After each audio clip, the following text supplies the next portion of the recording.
Did the government just give us a Christmas present? If you want your short sale approved, give My Closing a call, 877-299-0251, or shoot us an email, info@myclosing.com.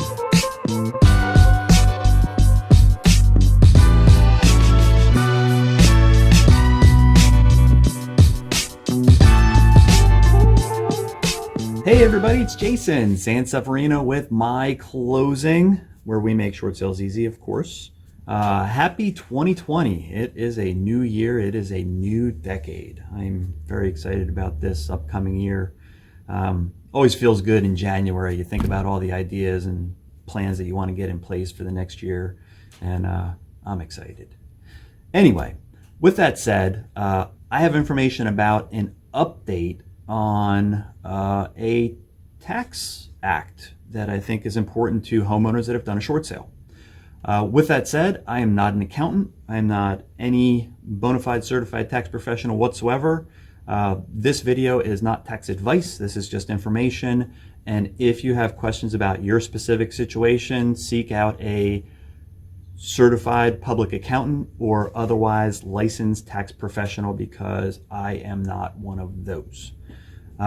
So anyway, moving on. Just before the holidays, the House and the Senate passed the Consolidated Appropriations Act of 2020. In fact, this act actually avoided a government shutdown that was supposed to occur on December 17th. So if you weren't aware of that, the government avoided it because they passed this Consolidated Appropriations Act. Now, this act ultimately lays out how the government is going to divvy up all of the budget between different departments and different programs. What it also does is it changes things with IRAs and 401ks. It also had a whole bunch of tax extenders in there. And ultimately what a tax extender is, there's tax law that's going to expire, and if you don't extend it, then it obviously just expires. In this case, there's several tax laws that have been extended through the Consolidated Appropriations Act of 2020. One of the acts that was extended was the Mortgage Forgiveness Debt Relief Act of 2007. This ultimately allows homeowners to exclude from their gross income the discharge of qualified principal residence indebtedness income. I actually took that right off of the IRS website. What that ultimately means is that when a short sale is done, there is usually a balance left with whatever mortgage company the homeowner has. For an example, if you have a mortgage with Wells Fargo, and let's say that mortgage is $100,000, and you do a short sale, and in that short sale, Wells Fargo receives $75,000, there's a deficiency balance of $25,000. Well, My Closing negotiates with Wells Fargo that they forgive that balance and write it off. That triggers what's called a 1099-C. A 1099-C is cancellation of debt.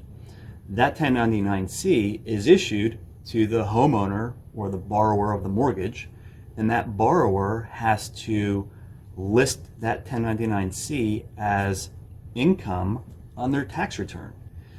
Now, it's really not income. We call that ghost or phantom income because the homeowner really didn't receive a check for $25,000 from Wells Fargo, but they received relief from that amount of money from Wells Fargo. So the IRS handles that as income.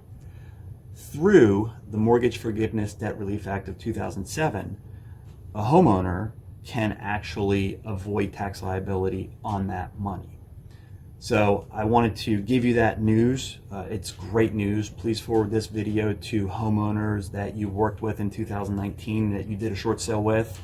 Pass it to realtors, put it on your personal social media page so that everybody has the news that through the Consolidated Appropriations Act of 2020, the Mortgage Forgiveness Debt Relief Act was also extended to 2020.